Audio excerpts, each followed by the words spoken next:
Tradition number 24. Through chain of authorities reaching the pillar of Islam, Shaykh al-Saduq, who relates from his chain of narrators, Abil Jarud, who says that Imam Muhammad al-Baqir alayhi salam said that one day the Holy Prophet Muhammad salawatullahi alayhi wa alihi wasallam was in the house of the mother of the faithful Salama, his wife, and told her not to allow anyone to visit him. Imam Hussein, who was a child at that time, entered therein and rushed to the Prophet. Salama followed him and saw Imam Hussein seated on the chest of the Prophet, and the Prophet was weeping. In his hand there was something which he was turning upside down. Then he said, "O Salama, Jibreel has come to me and reported that my Hussein will be martyred, and this earth is of his place of martyrdom. Preserve this with you, and the day this earth turns into blood, know then that Hussein has been martyred." Salama said, "O Prophet of Allah, pray to Allah to relieve Hussein from this calamity." The Prophet replied, "Yes, I prayed to Allah for it, but Allah revealed to me that due to his martyrdom, a status will be bestowed upon him, which will be unapproachable by anyone else.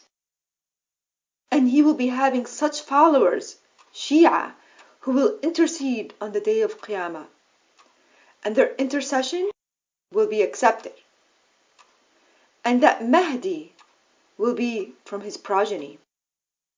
Hence, how good for them who will befriend Hussein and will be among his followers. For verily on the day of Qiyamah they will be successful." Tradition number 25.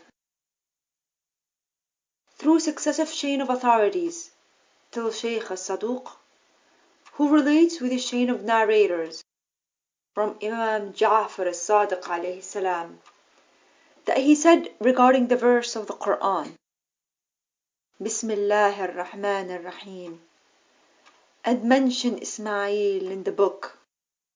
Surely he was truthful in his promise, and he was a messenger, a prophet. Surah Maryam, verse 54.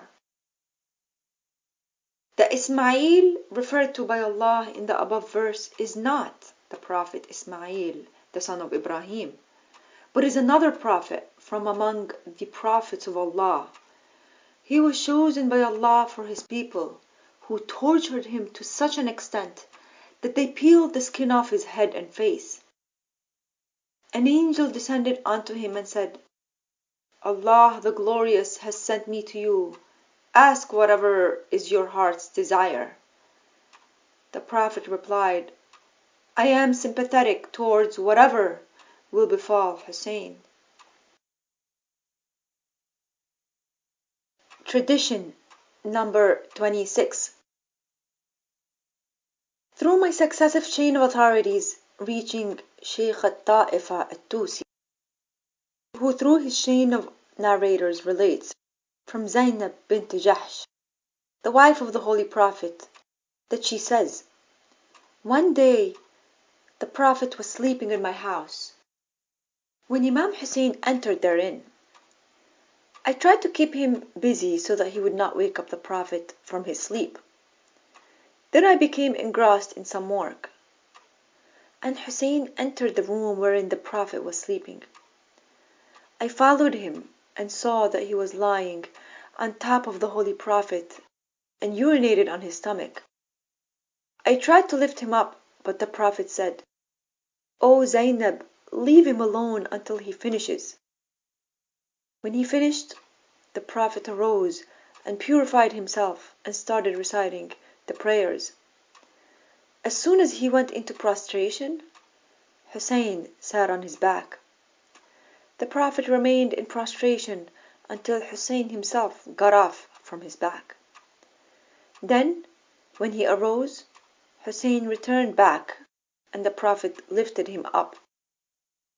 When he finished his prayers, he stretched his hands forward and said, Come near, O Jibra'il.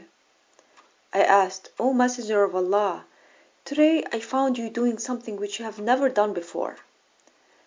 To which the Prophet replied, Yes, Jibra'il came to offer condolences and told me that my people would kill my Hussein, and he brought along with him red sand for me. Tradition number 27.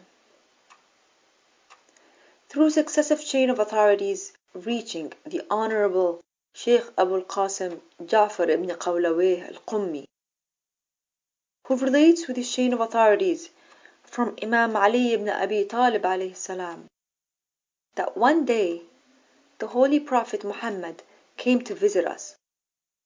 I brought some food for him, which Ayman had brought as a gift for us: a tray of dates, a cup of milk, and a bowl of butter, so that he may partake of it.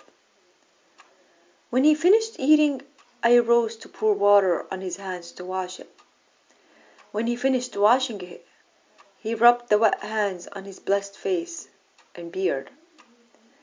Then he went to the place of worship in the corner of the room and went into prostration and started weeping for a long time. Then he raised his head, and none from among us had the courage to go near him and inquire. Hussein arose and went and sat upon the thigh of the Prophet of Allah, and put his head to his chest, and placed his jaw on his head, and said, O dear father, why do you weep? The Prophet replied, I looked at you all and was happy and contented to an extent as I was never ever so much pleased before. Then Jibra'il descended and reported to me that you all will be martyred, and your graves will be far away from one another. Hence I thanked Allah for what will befall you all, and asked goodness for you. Hussein said, Then, O father, who will look after our graves and come to visit them in spite of such distance?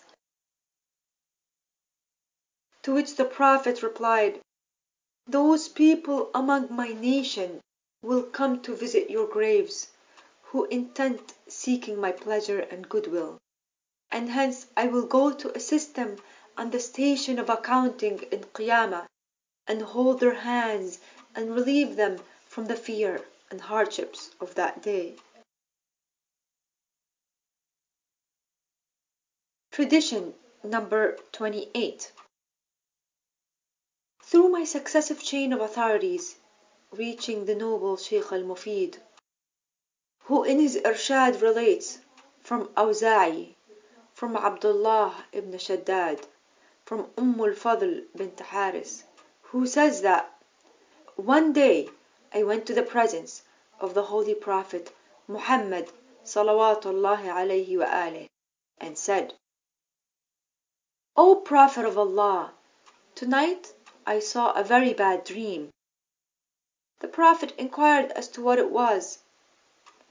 I said that it was very hard upon me, to which he again asked me to relate it to him. I said, I saw that a piece of your body cut off and fell in my lap. The Prophet replied, It is fine, for verily my Fatima will soon deliver a boy, and you will be her midwife then. Hence Imam Hussein alayhi salam